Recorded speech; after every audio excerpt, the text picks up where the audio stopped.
Amém, irmãos. Hoje é domingo, né? Dia 1/5 de 2022, e nós estamos aqui na Igreja de Interlagos, né? Hoje é dia de Santa Ceia. Se você puder, participa conosco da Santa Ceia, vai ser muito bom, muito gostoso. E quero te convidar para participar da nossa igreja, que você tenha liberdade. Nós temos um site, www.igrejadeinterlagos.com.br. Eu estou falando desse jeito por causa da gravação que nós estamos fazendo para colocarmos no YouTube depois. E você é nosso convidado. Lá na igreja, no site da igreja, tem um botãozinho ao vivo. Você clica no botãozinho ao vivo e pronto. Aí você já cai aqui nessa sala para participar do nosso culto. Tá bom? Eu sou o pastor Hélio Piovesan e o preletor de hoje será o pastor Valdo. Então, Valdo, é com você, meu querido. Pode mandar brasa. Tá bom, meus queridos irmãos. Conforme foi anunciado, estarei falando sobre aquela passagem, aquela passagem bíblica que está no livro de Mateus, no capítulo 15, versículo 22, e também em Marcos. Quando o Senhor Jesus, ele diz o seguinte, que ele foi enviado para as ovelhas perdidas de Israel.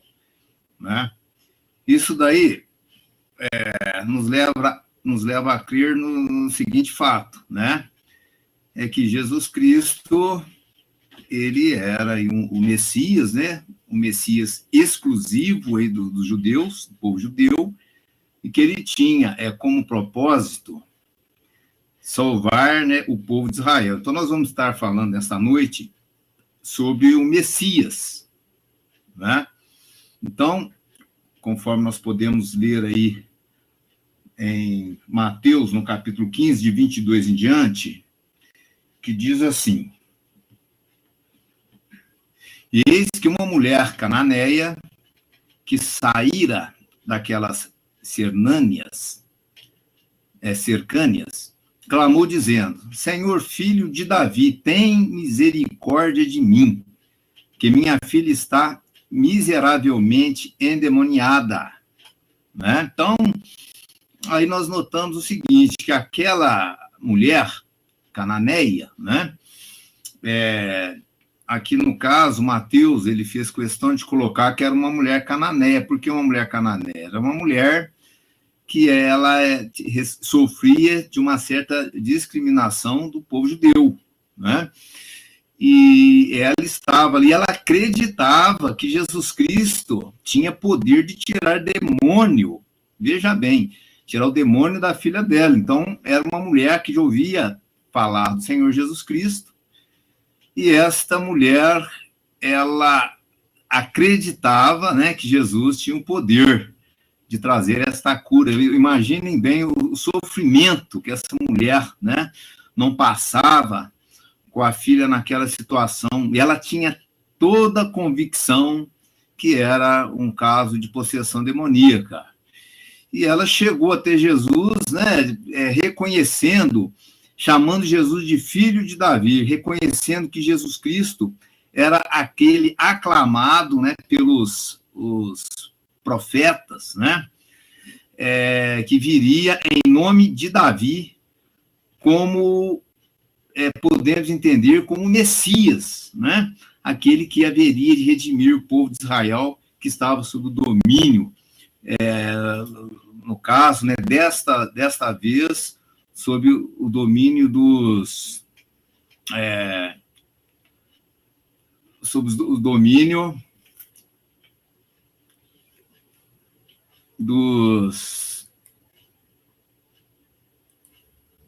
da Itália, irmãos? Então, estava sob esse domínio, tá certo? Então, veja bem, domínio de Roma, melhor dizendo, tá? Então, veja bem. Então, ela chegou até Jesus Cristo, com aquela esperança, tá certo? De Jesus fazer algo por ela. Mas olha só o que Jesus responde para aquela mulher, Mas ele não lhe respondeu palavra, e os seus discípulos, chegando ao pé dele, rogaram-lhe, dizendo: despeda, que vem gritando atrás de nós, né? E ele, respondendo, disse: eu não fui enviado senão às ovelhas perdidas da casa de Israel. Então chegou ela e adorou, dizendo: Senhor. Olha só, a mulher chegou a adorar Jesus Cristo, né? Poucas pessoas aproximaram, né, de Jesus Cristo para adorá-lo, né? E esta mulher aproximou adorando.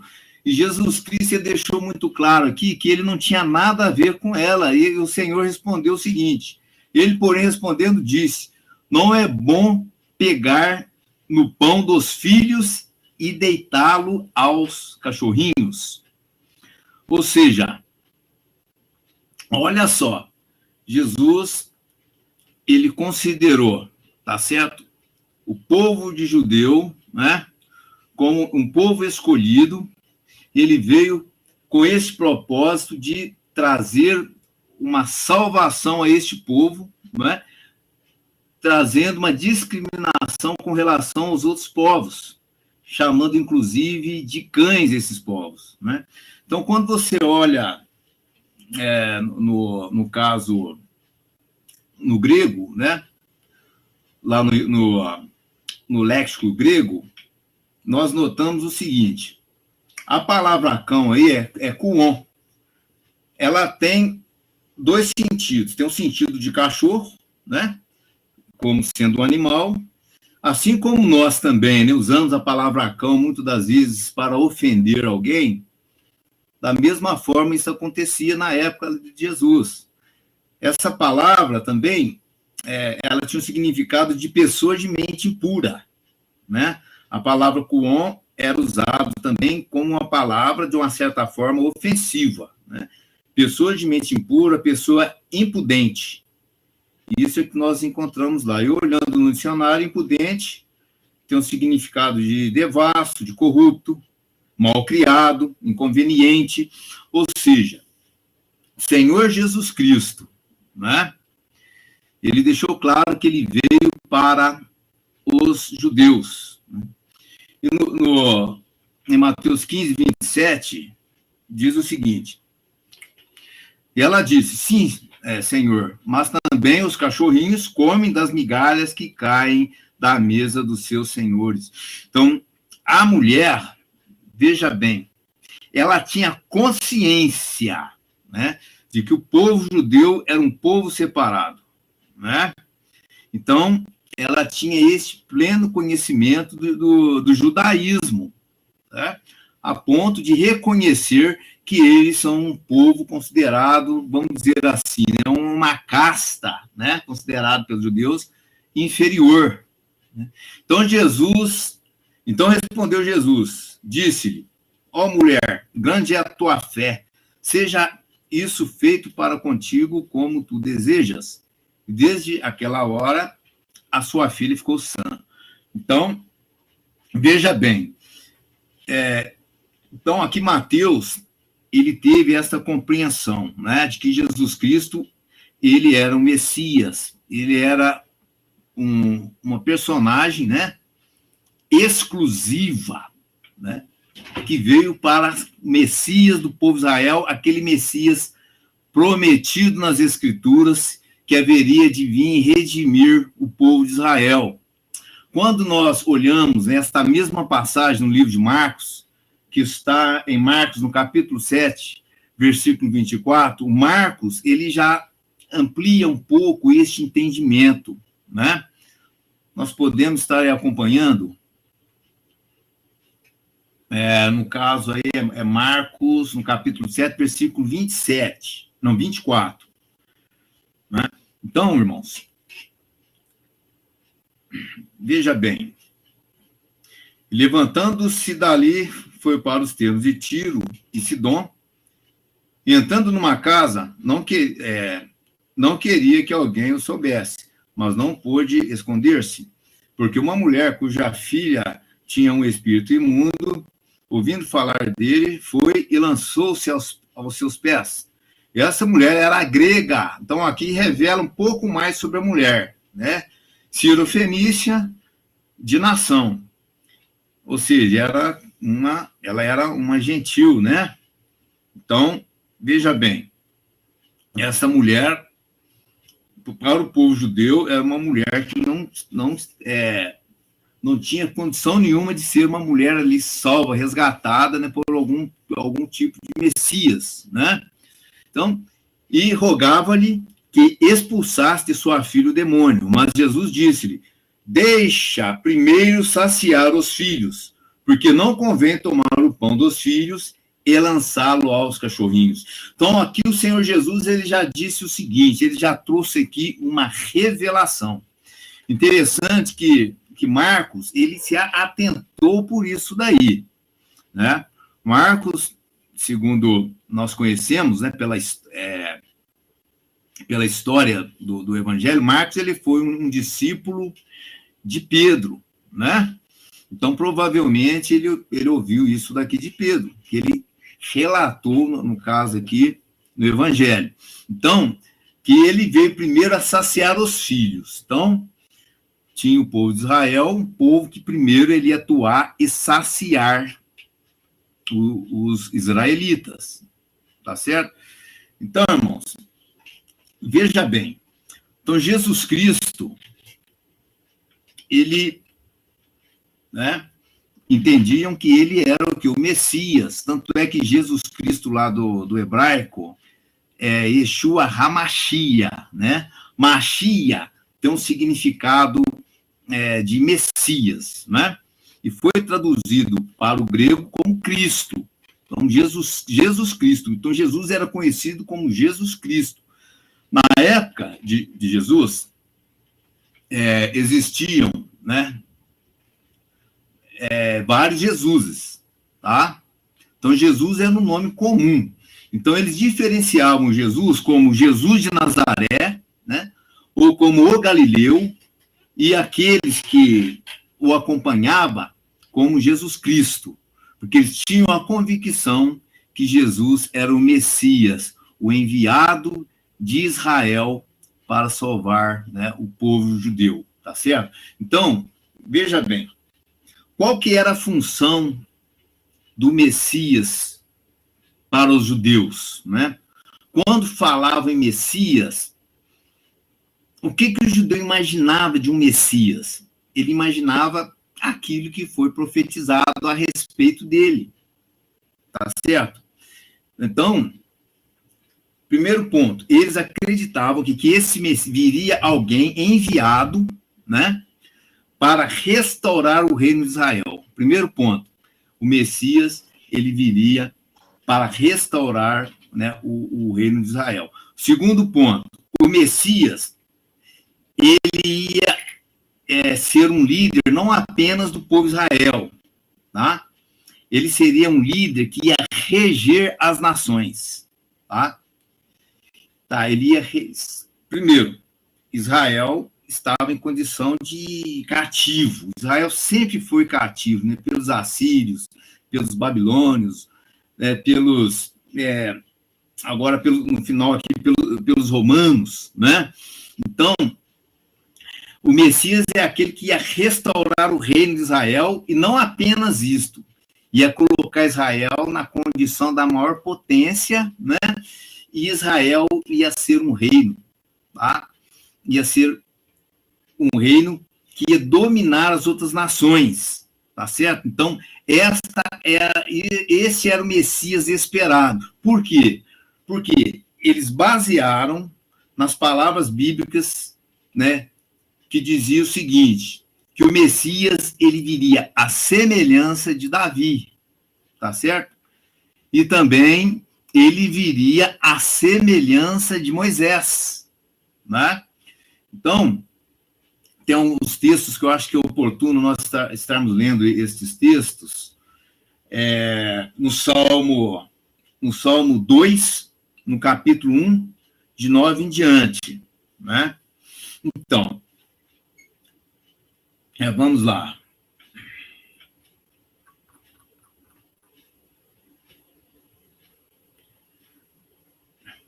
Salmo, capítulo 2, vamos ler do 1 em diante.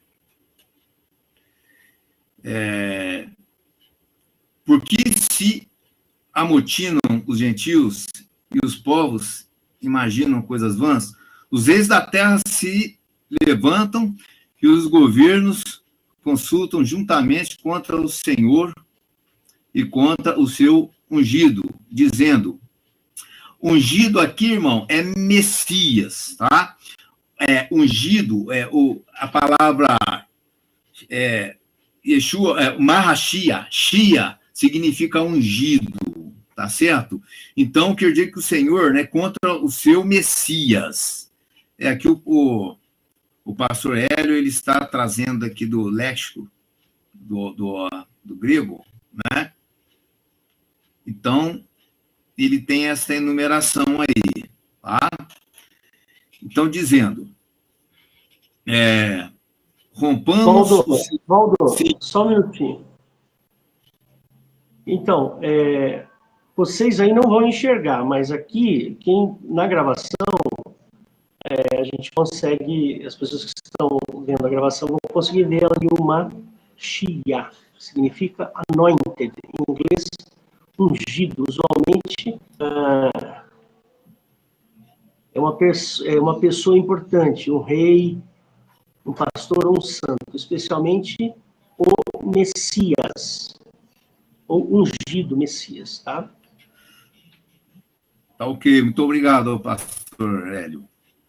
Então, olha só, rompamos as suas ataduras e sacudamos de nós as suas cordas. Aquele que habita nos céus se rirá, o Senhor zombará deles. Então lhes falará na sua ira e no seu santo monte de Sião. Proclamarei o decreto. O Senhor me disse, tu és meu filho, eu hoje te gerei.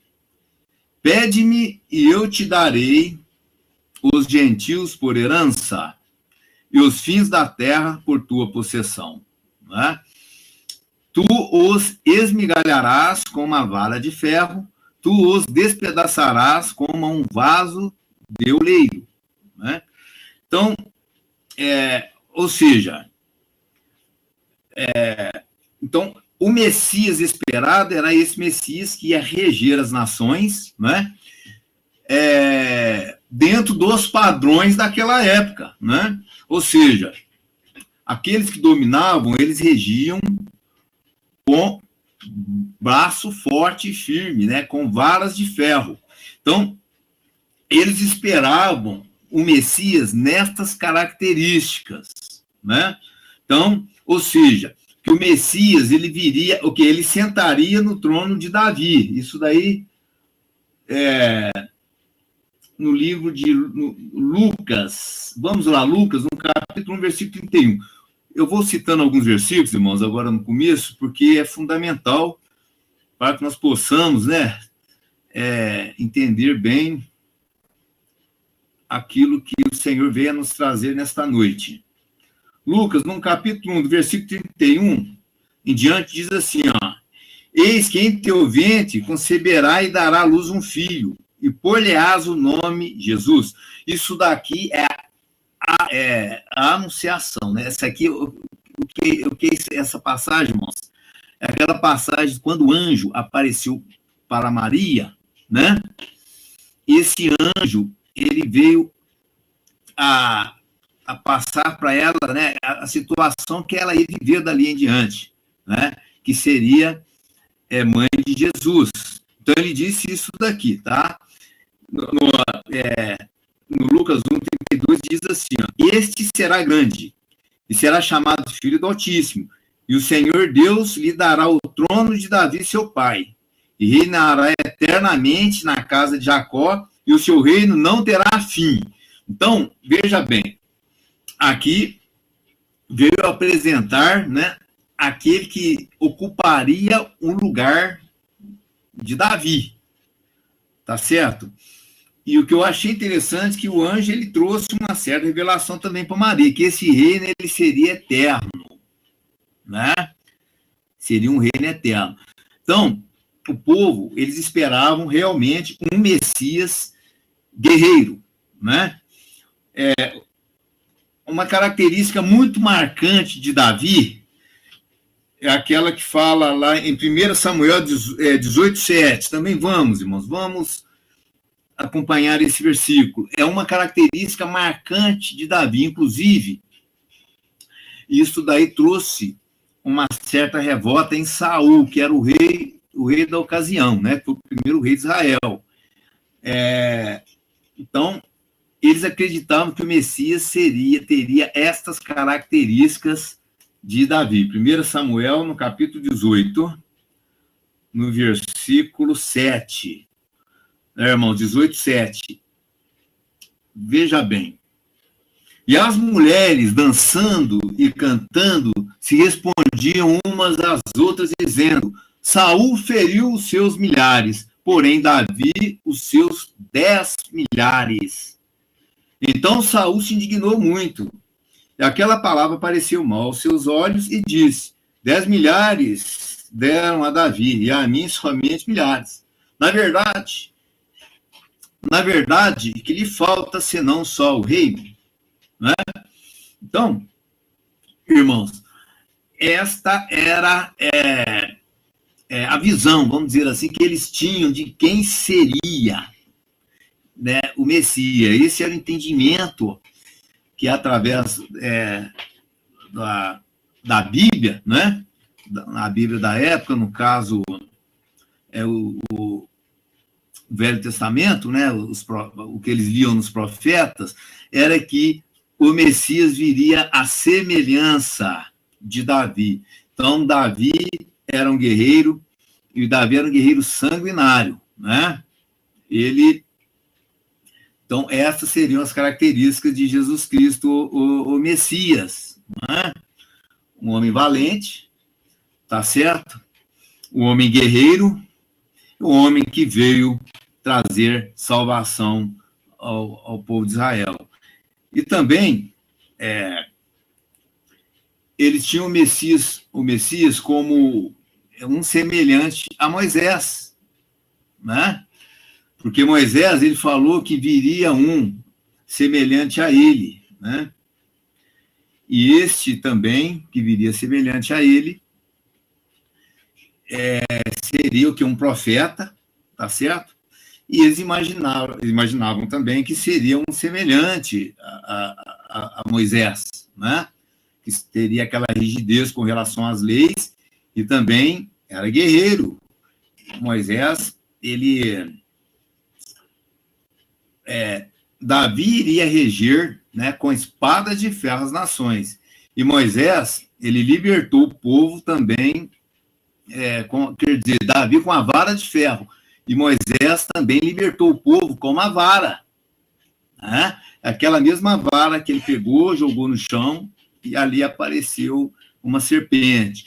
Moisés, ele pega a vara, né? Isso daí eu tenho os textos bíblicos aqui, mas o que aconteceu é o seguinte: aquela vara, quando Moisés jogou ela no chão, ela se transformou numa serpente. E aí, no caso, né, Jeová falou para ele: pegue na cauda da serpente. Então, Moisés, ele pegou na cauda da serpente, e a serpente transformou novamente numa vara. E falou: com esta vara você vai libertar o povo, né? Então, em várias ocasiões, Moisés, ele usava aquela vara, né, para a travessia do Mar Vermelho. Quando eles lutaram, né, contra aquelas nações para entrar lá na terra de Canaã, teve uma ocasião que o exército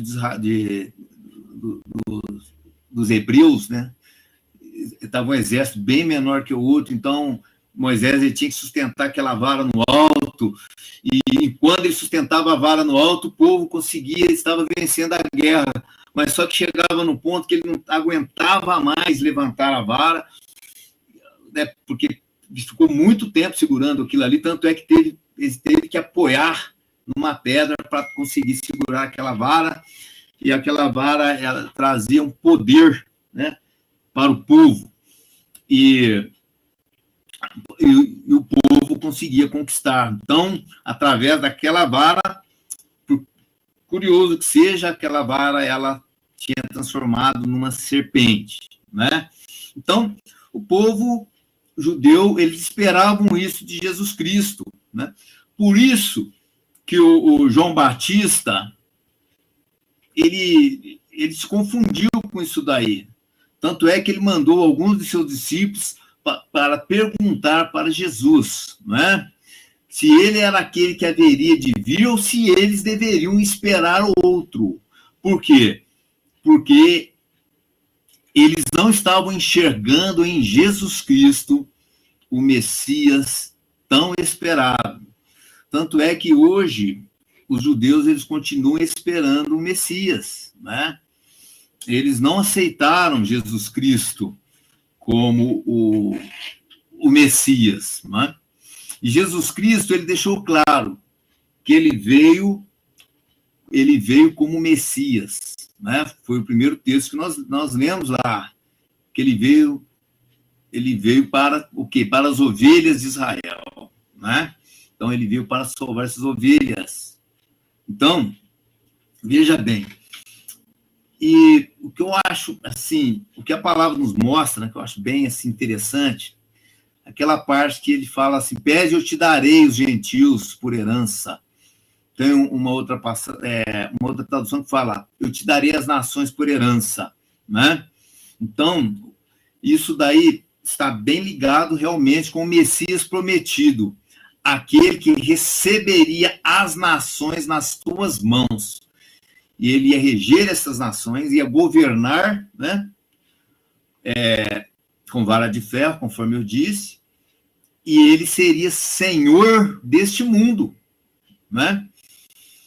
E nós conhecemos lá no livro de Lucas que Satanás, uma das tentações foi esta, levou Jesus e falou, tudo isso me foi entregue, dou a quem quero, todos os governos do mundo, foi oferecido para Jesus Cristo ali na tentação, e Jesus, ele recusou, né? Então, existe essa promessa para o Messias, né? Dele receber as nações por herança, né? E Jesus Cristo, o que acontece é assim, Jesus Cristo, ele não quis receber as nações por herança, né? E quando João Batista, ele mandou os seus discípulos lá questionar, né? Questionar o Senhor Jesus Cristo, que eles estavam esperando já que algo pudesse estar acontecendo em termos de algum movimento, né? Para tomar o reino de Israel, porque entre os 12, né, escolhidos por Jesus Cristo, os 12 apóstolos, um deles era o Simão, o Zelote.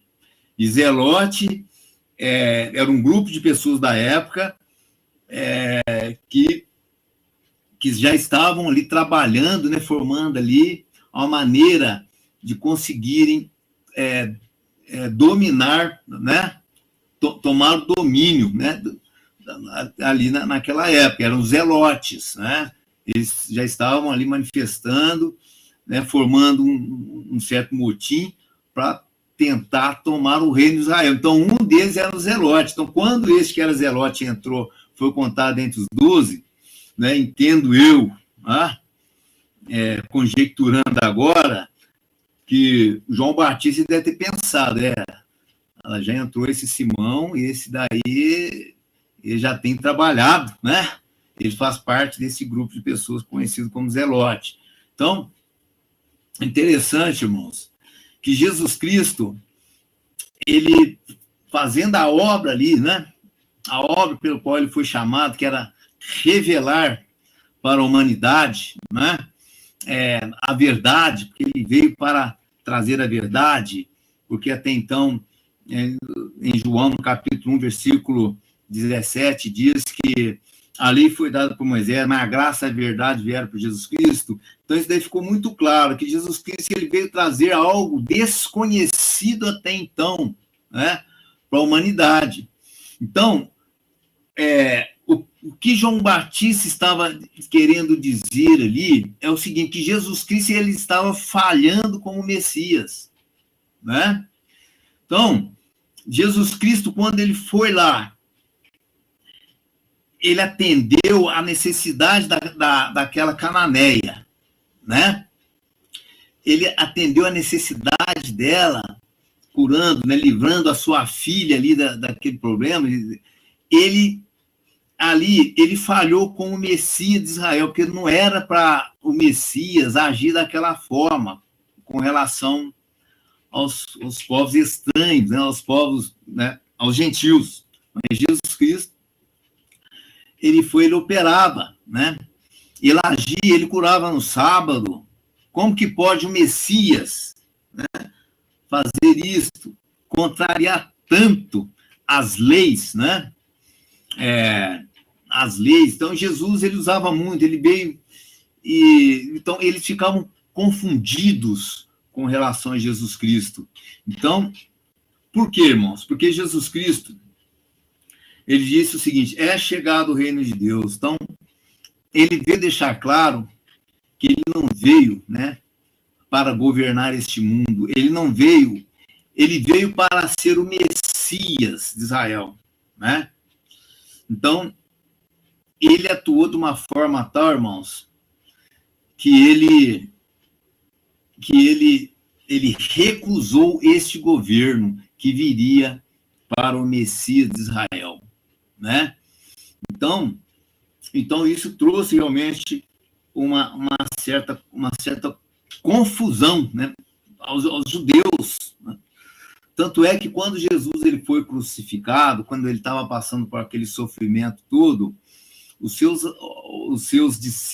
apóstolos eles afastaram, porque isso não era previsto. O Messias morrer daquela forma não era previsto, por mais que o Senhor Jesus Cristo já havia dito a eles, né, que havia a necessidade dele compadecer, ser entregue aos pecadores, né, ser morto e ressuscitar. Então, Jesus ele chegou a falar isto para os seus apóstolos, né, aqueles mais próximos a ele. Então, mas só que eles tinham um entendimento muito voltado naquele Messias, que seria o guerreiro que viria a restaurar o povo de Israel.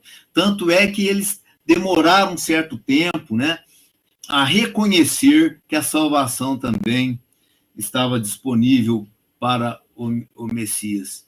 Porque Jesus Cristo, conforme o pastor Hélio, até que na introdução, ele leu esse versículo que está em Tito. Vamos ler novamente, né? O versículo que está em Tito, no capítulo 2, versículo 11, que nos mostra assim a palavra, né? Está em Tito, no capítulo 2, versículo 11, que diz assim: porque a graça de Deus se há manifestado, trazendo salvação a todos os homens, né? Então, Jesus Cristo, ele é o Messias, né, que veio salvar a humanidade, tá certo? Jesus, ele não veio ser o Messias, né, submisso àquele reino, né, esse reino que dominava o mundo.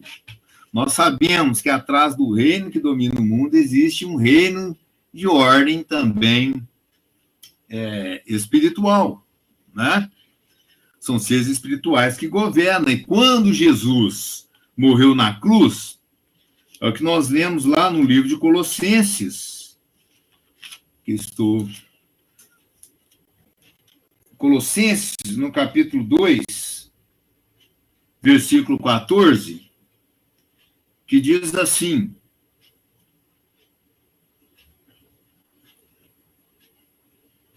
havendo riscado a cédula que era contra nós nas suas ordenanças, a qual de alguma maneira nos era contrária, e a tirou do meio de nós, cravando-a na cruz. Né? Então, Jesus Cristo, em vez de ele estar submisso, né, a esta cédula, ou seja, ele está submisso a ela e cumprir o seu papel como aquele Messias guerreiro, o que ele fez? Ele riscou, não é? E despojando os principados potestades, os expôs publicamente, e deles triunfou em si mesmo. Então, Jesus Cristo, em vez dele ser submisso a esses principados e potestades, redimir Israel, fazer de Israel a maior potência do mundo, né? Reger, né, a Israel no trono de Davi, né? Então, Jesus Cristo, em vez de estar submisso a estes, né, que eram os governantes espirituais, que era, vamos dizer, status quo, né? Jesus Cristo, o que ele fez? Ele, aqui deixa claro, ele os expôs publicamente e deles triunfou em si mesmo. Portanto, ninguém vos julgue pelo comer, pelo beber, né? Aí vem dizendo, olha só, portanto, ninguém vos julgue pelo comer ou pelo beber ou por causa dos dias de festa ou da lua nova ou dos sábados, porque isso daqui era a lei que o Messias estaria submisso, né, a todas estas ordenanças, submisso aos principados e potestades, mas Jesus os expôs publicamente, né, que são sombra das coisas futuras, mas o corpo é de Cristo, né? Então, irmãos, quando nós observamos, né, as promessas com relação ao Messias, e que Jesus Cristo, ele não teve essas características, né, profetizadas a respeito do Messias, então, o que nos leva, né, a crer, acompanhando dentro, né, do contexto do Novo Testamento, é que Jesus Cristo realmente ele era o Messias prometido, né? E nós sabemos que as profecias, elas viam que os profetas, né, com o Espírito de Cristo, eles profetizavam da vinda do Messias. E eles diziam que esse Messias, ele ia ser um Messias que ia sofrer, esses profetas, eles diziam, né? Eles que tinham o Espírito de Cristo. Ao passo que eles esperavam o Messias que não iam sofrer, eles iam dominar, né? Vamos ler lá. 1 Pedro, no capítulo 1, versículo 19.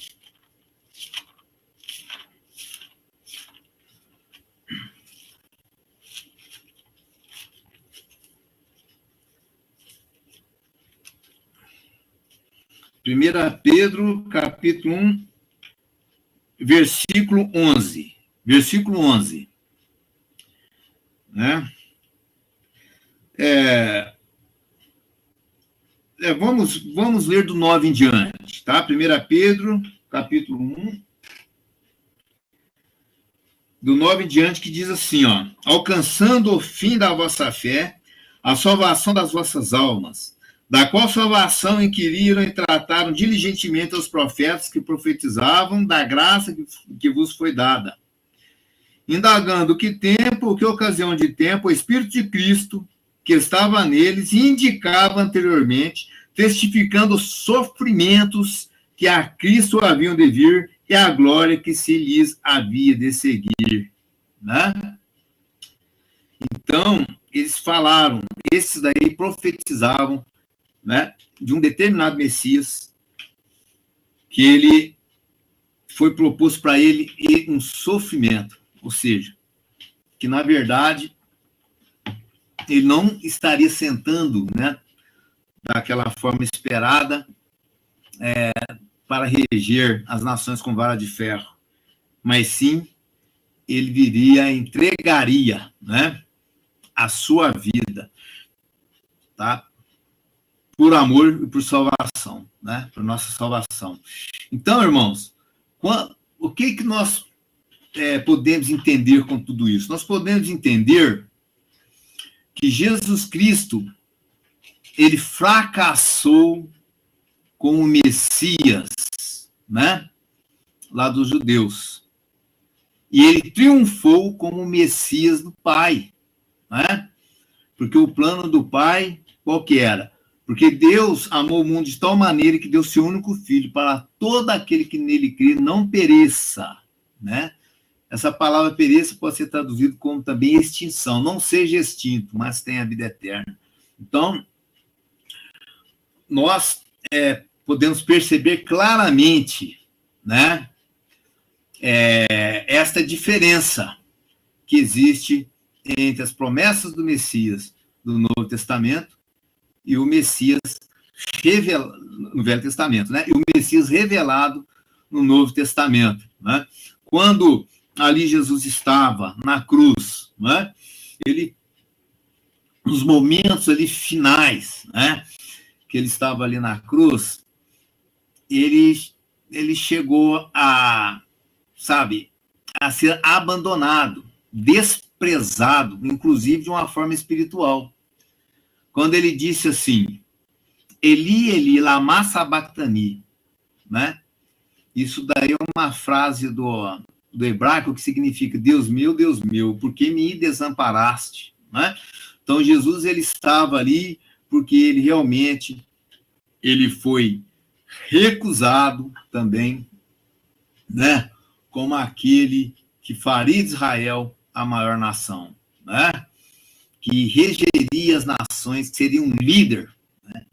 Um líder político, seria um governante, né, que colocaria as nações de joelhos diante de Israel. Então, tem várias passagens, sabe, que mostra tão tirano seria este líder, né, com relação aos outros povos, não é? Então, irmãos, naquela passagem Eli, lama sabachthani, né? Então, e pouco depois, Jesus, ele já se dirige ao Pai. Ele usou a seguinte palavra, Pai, em tuas mãos eu entrego o meu espírito. Né? Ele ainda falou assim, Pai, está consumado. Ou seja, ele cumpriu, né, com excelência o propósito pelo qual foi determinado. Foi quando ele deixou claro, está consumado. Né? Então, e o Senhor Jesus,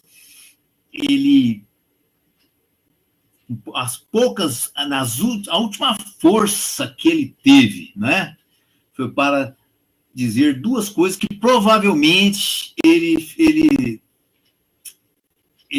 fez isso daí com a voz alta, né? Ele teve que gritar para as pessoas ouvirem, alguém relatar que ele disse isso na cruz, que é Pai, perdoa, porque eles não sabem o que fazem, e quando ele diz também, está consumado, ele falou, Pai, está consumado, em tuas mãos entrego o meu espírito. Então, Jesus, provavelmente ele gritou ali na cruz, neste momento, para que alguém, né, as pessoas tivessem isso aí como testemunho, que hoje foi relatado, né, nos evangelhos que nós temos hoje. Então, meus queridos irmãos, Jesus Cristo, né, quando nós conseguimos fazer esta comparação, né, das promessas do Velho Testamento com as promessas do Novo Testamento, né, aí nós notamos, né, muitas diferenças. Então, quando Jesus Cristo ele veio, ele salvou, o que ele chega para você e fala, você já não é um cidadão dessa terra, né? Então, buscai as coisas que são de cima, pois já estáis escondidos, né? O apóstolo Paulo dizia isso, está escondido com Cristo em Deus. Por quê? Porque o Messias veio trazer uma salvação de natureza eterna, né? Que é a nossa promessa da vida eterna.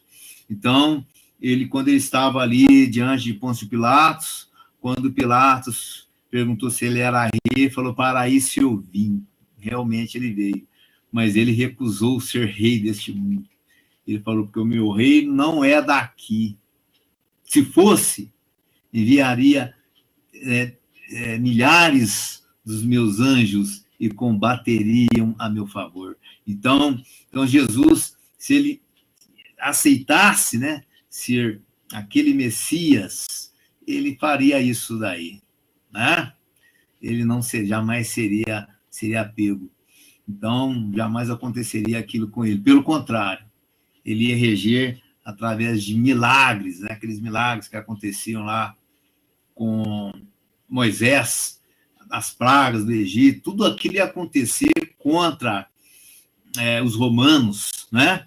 Contra os romanos. Então, mas o fato é que Jesus Cristo, ele amou também os romanos, porque o Messias não estava previsto, um Messias amar gentil, né? Não estava previsto isto. O previsto era um Messias que amasse o seu povo, amasse os israelitas. Mas veio Jesus Cristo, que amou aquele povo que ali está, amou os gentios, né? Glórias a Deus, glória ao Senhor Jesus.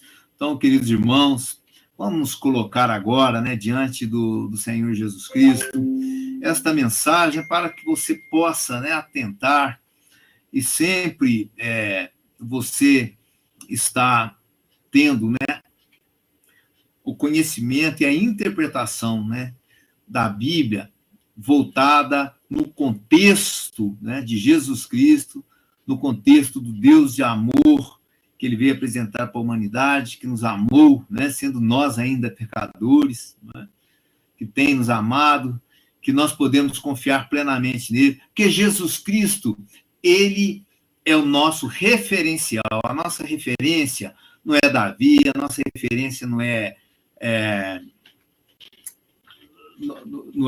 Moisés, a nossa referência não é nenhum desses personagens bíblicos, né? Mas a nossa referência é Jesus Cristo, né? Tá, irmãos? Então, vamos nos colocar diante dele. Tem várias passagens que poderíamos estar aqui citando, né? Tem aquela parte lá do fogo do céu, que os seus apóstolos, né, não entendendo muito bem o que Jesus estava fazendo, né, o que ele veio fazer aqui, né, sugeriu, né, descer fogo do céu, assim como mandou Elias, né? Mas Jesus Cristo falou, não sabeis de que espírito sois, porque o Filho do Homem não veio para destruir a alma do homem, sim salvá-la. Então, é uma salvação ampla, é uma salvação universal.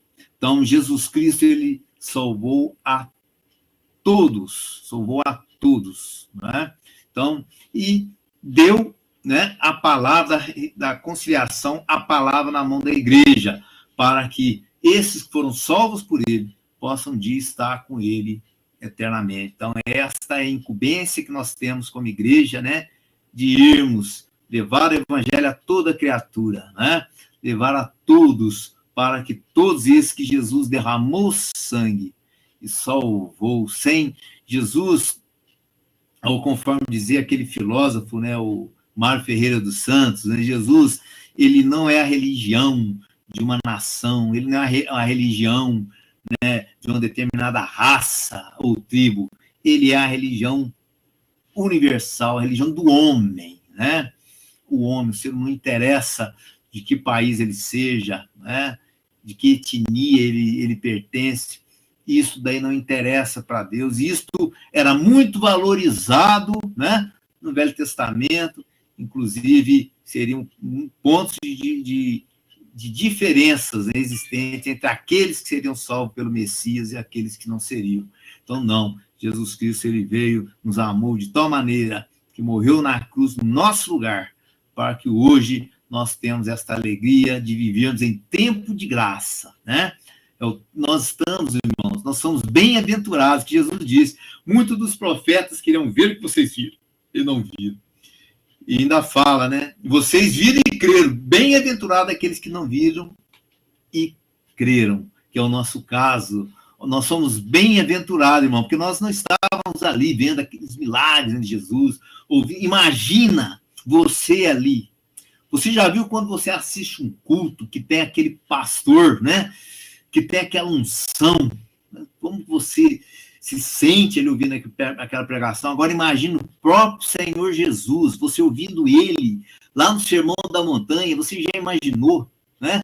Aquelas pessoas quando ouvia o Senhor pregando lá no Sermão da Montanha, o próprio Senhor Jesus Cristo, né, irmãos?